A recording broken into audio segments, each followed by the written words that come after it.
Hello, everyone. Max Stratton here, and this week we are doing Chapter 9 Public Leadership in our Leadership, a Communication Perspective textbook.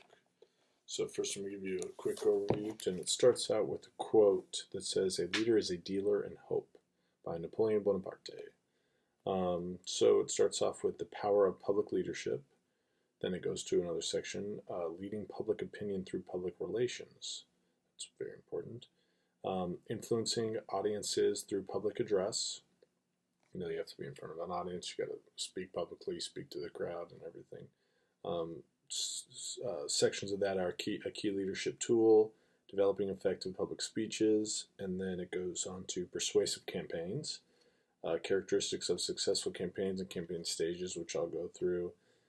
Going through a campaign, you have to be very persuasive in order to get people to vote for you. It's pretty obvious. Collaborative leadership. It's integrative, and it goes for the attributes, the skills, and the behaviors.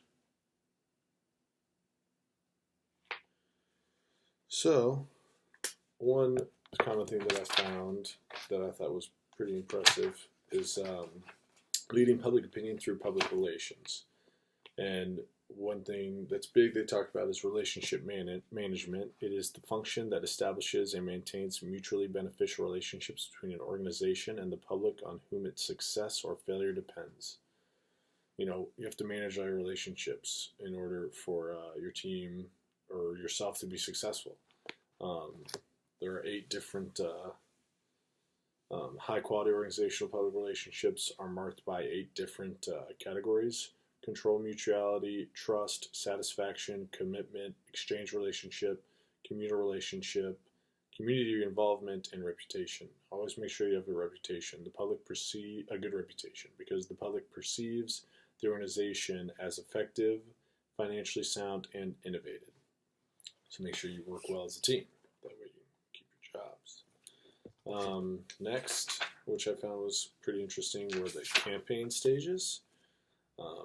There are many different, situation analysis and objectives. The objectives concern around increased awareness, attitude change, or changes in behavior. A few of the stages are, exposure, attention, involvement, comprehension, skill acquisition, persuasion. Persuasion is big. You have to be able to persuade your voters or your viewers, to get votes or to get them to like you. And also, memory storage. Always remember what you say. That way, if you're quoted on it, it's your rebuttal, etc. Information retrieval, motivation, behavior, reinforcement of behavior, attitude, or both. Post behavior consolidation. Win or lose, you have to keep your composure and be a good sport, which is post behavior. So a couple of the overviews that I thought from the chapter takeaways, which was great. Public leaders influence the attitudes and behaviors of large audiences at all levels of society through the use of public relations activities, public address, and persuasive campaigns. What you see on TV is exactly what this is talking about. Public leaders are influencing us and teaching us how to act or what to vote on, or trying to instill their beliefs into your mind so they can have your vote. Excellent public relations programs share the following characteristics: empowered, a strategic management role that helps shape organizational policy and direction; two-way communication; ethical behavior that discloses accurate information; and then supportive structure. So supportive structure is very big. Encourages participation and fosters the advancement of women and minorities, which is huge in this chapter. Also, ethical behavior, always have to, engage in dialogue and advocate social responsibility, be respectful to others.